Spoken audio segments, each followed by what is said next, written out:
Hello and welcome back to my third, I believe, episode of my tutorial series where I am currently lost in a cave system. I wanted to do something nice and get a third little diamond for you guys so I could start off the episode pretty quickly here. But as you can see, that did not go according to plan. I did find the diamond, but I got lost doing it. So I figured this would be as good a time as any to pop the camera on and get out of here. It's a creeper right there. So, yep. If you ever find yourself stuck in a cave system and finding monsters around every turn, just like I am, then the best strategy always works for me. Just run away.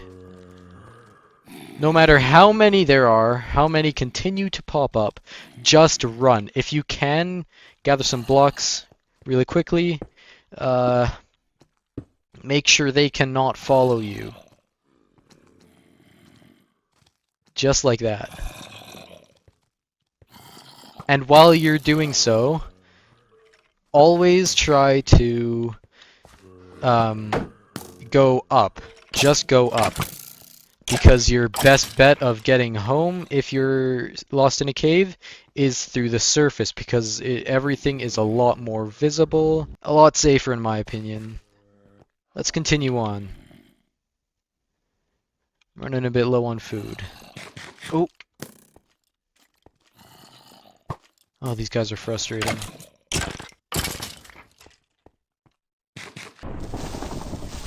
Ooh. Oh.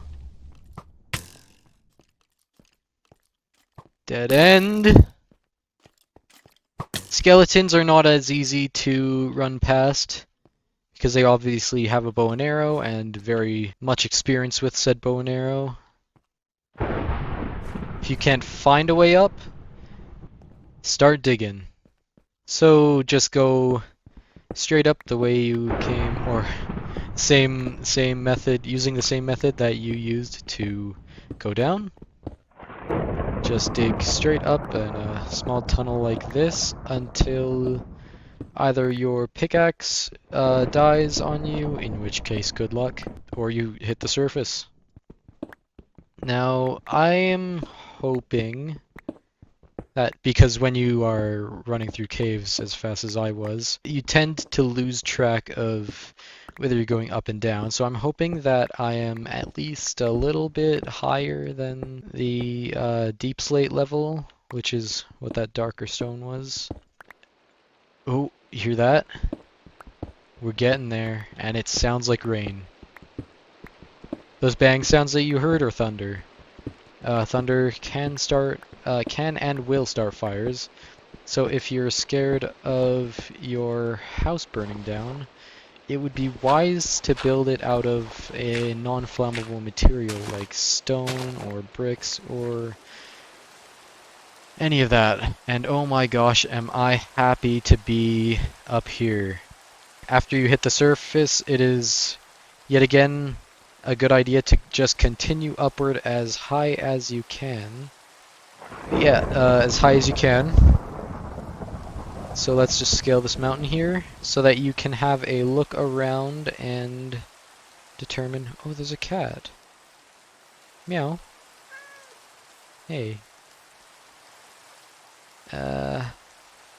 Or at least try to determine which way home is. Oh, is this the village? Oh, it looks like it. Oh, it is. So you remember in the first episode when we stole their crops? This is that village. And that over there, with any luck, or well, I know it is our, yes, our settlement. Right. Uh, gonna go have a nice sleep today. or tonight. And that pig is still trying to get inside our house. Alright.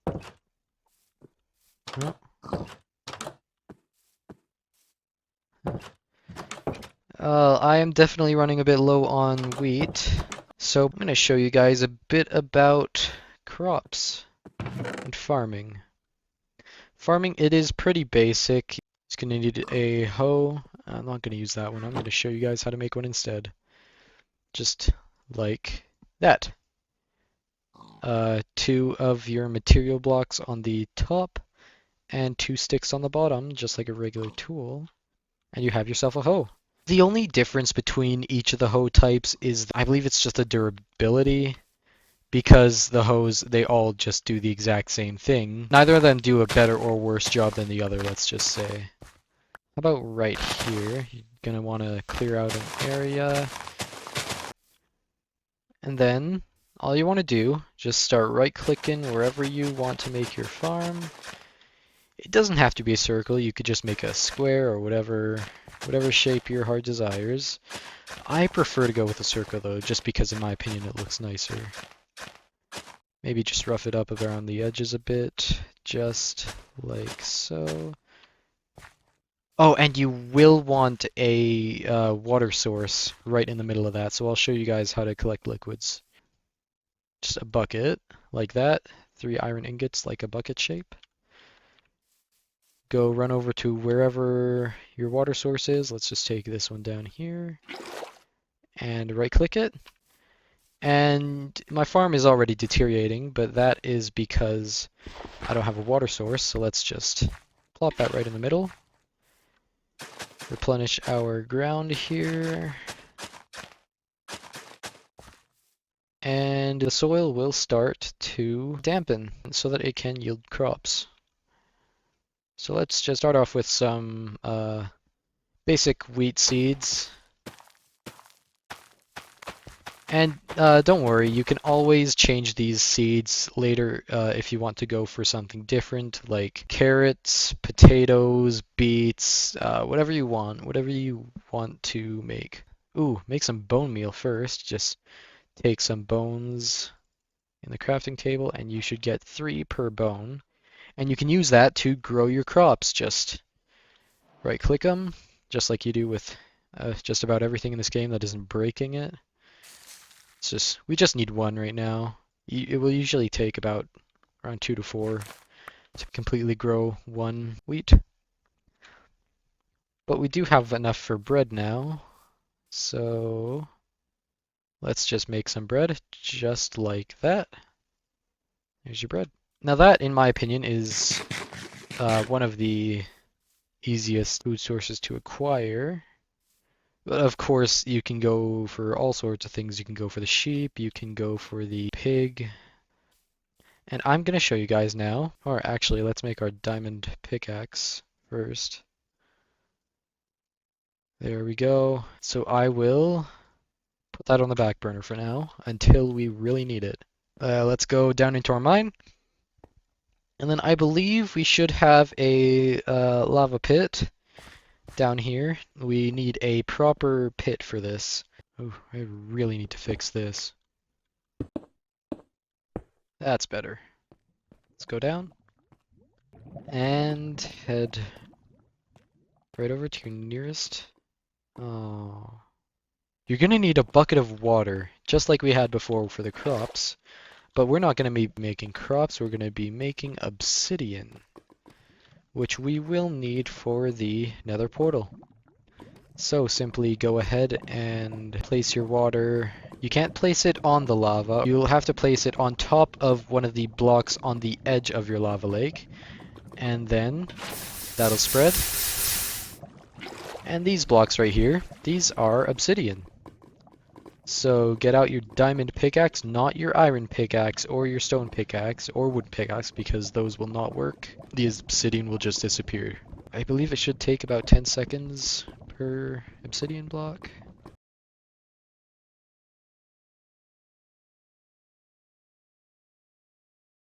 Alright, I am back, and I now have 10 obsidian. I'll meet you guys at the top, though. An important thing to note, if I haven't done it before in this series, water is very useful for landing from... Oh! I'm sorry, garden. Or, sorry, farm. Come on, let's go. Away from my house. Thank you.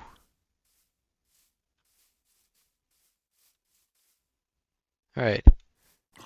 Oh my gosh, look at all those guests. Look at all those visitors.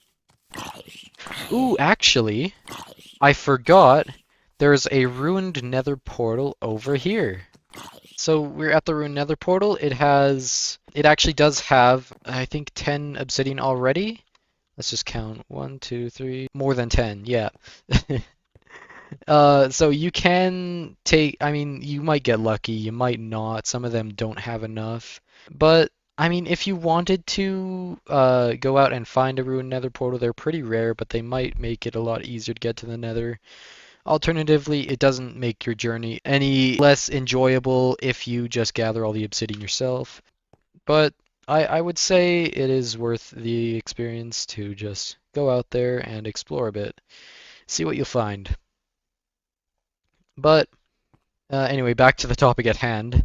Ruin Nether Portal, if you want, you can take the obsidian, but don't take the crying obsidian, which is the purple drippy stuff right here, because that simply will not work in your portal. So I will leave that for now, seeing as I do not need it. You might. So let's just place this right... Don't want to obstruct the beautiful blocky landscape with it. We could put it in the tree. We could put it... See, this is the glory of a game like Minecraft. You can do whatever you want with whatever you want. Uh, you know what? Right here. Right here is fine. So another portal, it's always going to be, if you have 10 obsidian, just 2 obsidian blocks just like that, and then any block of your choice. It doesn't matter what. It could be more obsidian. So 2 on the base, and then 1, 2, 3 up, and another choice block, whatever. And then just finish the square, or as close as a square this is, rectangle, whatever you want to call it. But that is how you first construct the nether portal. Now we're going to need some flint and steel, which by this point you no doubt undoubtedly have some iron on you and some flint laying somewhere around your base. So just go ahead and pop that in a crafting table together. As you can see, it doesn't matter where. They could all be in different spots. As long as you have your flint and steel, though, because that will allow you to make fire and burn things. Oh, but most importantly, you'll be able to, with a simple click of the right button, make your nether portal. I'm just gonna grab a bit more food and then I will meet you guys there. Alright, let's go. Just go ahead and hop in and all be careful. Be prepared to fight.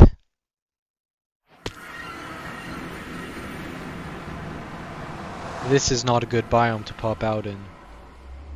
And this is not a good location either. Oh baby.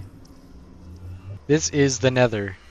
It looks like, as I said, a fiery hellscape with lots of lava, lots of hostiles, and surprisingly not that much fire. I shouldn't be standing there. Those guys over there, you do not want to go. Actually, as a zombie pigman, they are fine. Actually, this is a very important lesson. These blue mushrooms, they will save your life if you ever come upon these beasts right there. They're called hoglins. But these guys, they look, uh, yeah, just guys giving me a big ol' hug. They look unfriendly, but they will not attack you unless you attack them, in which case they will all get angry and chop you up into 80 little bits. Ooh! That's a good reflex. As soon as one of those guys comes charging at you, place one of those bad boys down. Yep, here he comes again. But he doesn't like it. He's afraid. He is afraid. So those guys, those are zombie piglins. And that right there is a very valuable resource because, well, not for its material that it spits out, but for the experience, which, as you can see at the bottom here, I have 10 levels of. And you can use that later on in the game to enchant your gear and make it a lot more effective. So that, well, this actually is just one of the many biomes that the Nether has to offer. This is called the Crimson Forest. Very creative names. But there are also others, like I believe there's a Warped Forest, which has... the trees look a lot similar, but everything is blue instead of red. And there are a lot more of these guys. And a lot less of these, where did they go? Those guys and the big ones. Yeah, not only are there forests though, there's also one called the Nether Wastelands, which is pretty much just old-fashioned Nether. You can go there if you want to experience the Nether how it was in the earlier days of the game. It's pretty much just nothing but this grayish red block everywhere. So that, let's just place one of these right here for good measure so nobody jumps us. That is a strider. Those guys, you can saddle them and use them to traverse the vast lava lakes that do not seem to be present around here. But definitely the Nether is a very dangerous place. You always want to watch your step because there might even be just one block, a one-block hole that will end your life. It'll drop you into a pit of lava and end your life. So let's once again step away from the lava, the death pit. Take that boy with us. And oh, one more very important thing. You cannot use beds in the Nether. The beds will explode and kill you if you try. I am not joking. That actually happens. Whoa! Oh! I don't know why I keep doing that. Step away!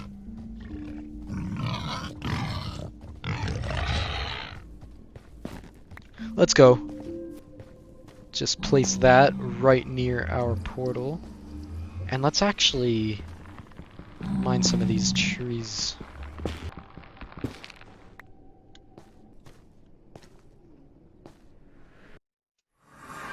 Right. We are back in the overworld in a new portal for some reason. That happens sometimes. Don't sweat it. But let's go inside before it gets too... We were too late. Stop disrupting my sleep schedule more than it is already disrupted. Oh, the zombies just keep coming. Alright, all done? All done? All done. But I believe that'll do it for this episode. I apologize, the Nether took up a lot less of this episode than I expected. But, just gonna wait for this guy to stop, because why not? Right, I believe that does it for this episode. This is actually turning out to be a lot of fun to record, but that'll do it. I'll see you all in the next video where I want to say we'll explore a bit more than Nether, but I also want to work a bit on my house because it looks about as ugly as a pile of bricks. But yeah, that's it. See you next time.